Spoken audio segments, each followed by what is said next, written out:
Ladies and gentlemen, please help me welcome the greatest motivational speaker ever, Mr. Ron Karr. Hi, I was asked to motivate you.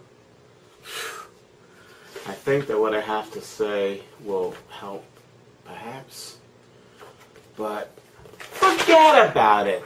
Listen, if I took the stage to speak at your meeting and I started the conversation just like I just did, what would happen? You may not be physically, but in your mind, you'd be running for the exits, trying to get away from what you perceive was going to be a boring presentation. You would have blocked me out, similar to what teenagers do when we try and speak with them. The point is this: if we want to succeed in influence, we have to create the right environment for our customers to listen to us, the people we are trying to influence. This came clear to me in a recent trip I made to the Midwest and traveling with a client sales rep. They asked me to go with him on a big meeting because this client just called the sales rep and told him he was losing the business. On the phone I can hear he was dejected, so I invited him to lunch.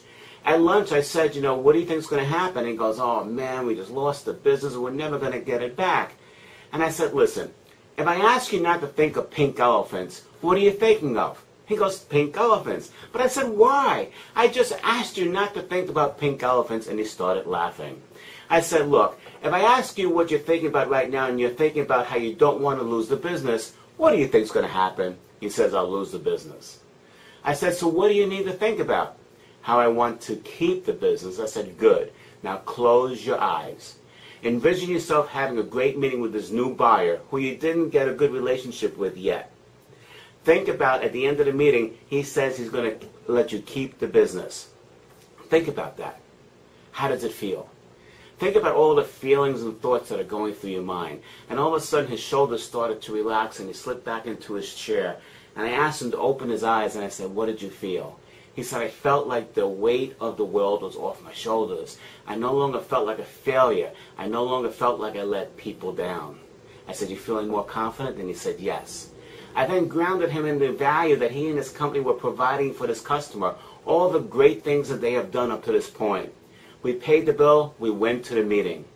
And because of this work, this preparation before the meeting, this sales rep went in there full of confidence, and he set the stage properly. He created the environment for this customer to listen to him. And he talked with strength about the value that he had in the relationship and how he wanted to continue producing the same great results for him, the new buyer. At the end of the meeting, the buyer turned to the sales rep and says, I like you, I want to have you keep the business, but here's what I need. Get me this information. Come back Friday.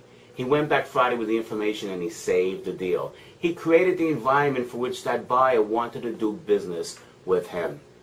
So here's the deal. Are you creating the right environment for the people you're trying to influence so that they listen to what you have to say?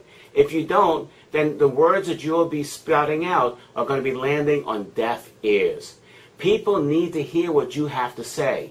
You just have to create the right environment so they want to listen to it. This is why we write about the 5 beliefs of great influencers in my CEO best-selling book, Lead, Sell, or Get Out of the Way.